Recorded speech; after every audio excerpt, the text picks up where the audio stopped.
Kasus urip mayat hidup di Bogor dipenuhi kejanggalan. Dokter forensik ungkap ciri-ciri kematian asli.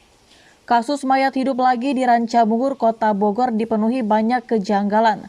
Terlebih keluarga pria yang disebut hidup lagi usai dinyatakan meninggal dunia terus menutup diri. Keluarga pria bernama Urip Saputra itu bahkan tak bisa menunjukkan surat keterangan kematian Urip.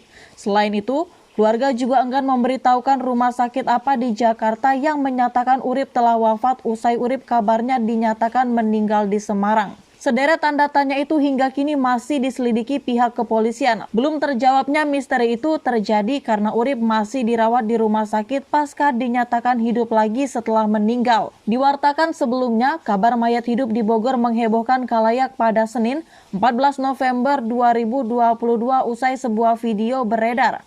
Video yang direkam pada Jumat 11 November 2020 itu memperlihatkan seorang pria bergerak-gerak sendiri usai ditaruh di peti mati. Terkait viralnya kasus dan video mayat hidup lagi tersebut, dokter spesialis hingga dokter forensik mengungkap fakta mengejutkan.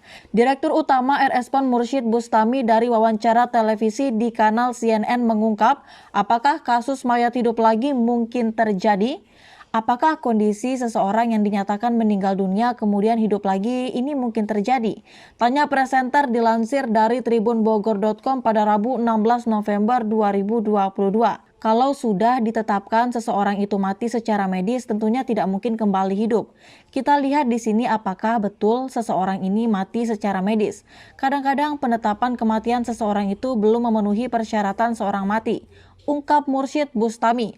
Lebih lanjut, dokter spesialis bidang neurologi itu lantas menjelaskan dua jenis kematian yang biasa terjadi pada pasien. Ada dua kematian di rumah sakit. Pertama, mati jantung dan pernapasan. Kedua, di ICU sering pasien tertentu mengalami mati batang otak.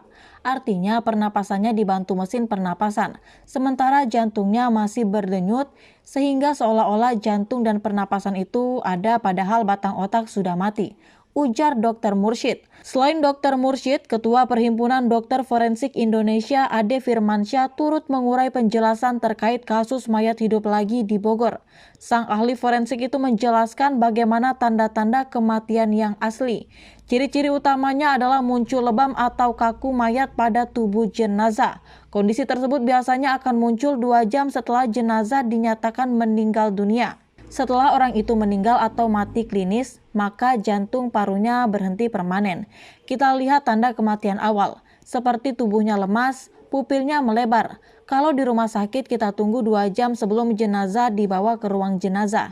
Pada saat itu sudah muncul tanda kematian lanjut seperti lebam mayat dan kaku mayat.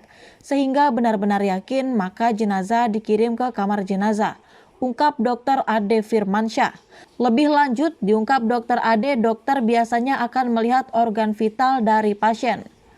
Untuk menyelamatkan seseorang meninggal itu ada kriteria mati klinis, berhentinya jantung dan pernapasan secara permanen. Kita bisa buktikan dengan melihat detak jantungnya, melihat gerak pernapasannya.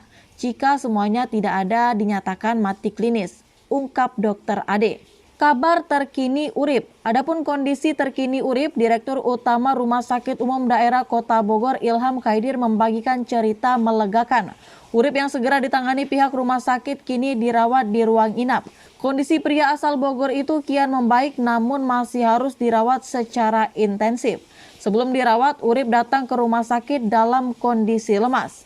Selain membagikan kabar terkini Urip, pihak rumah sakit juga menjelaskan detail Urip tiba di rumah sakit. Ditegaskan RSUD, cerita Urip hidup lagi usai meninggal dunia hanyalah bumbu.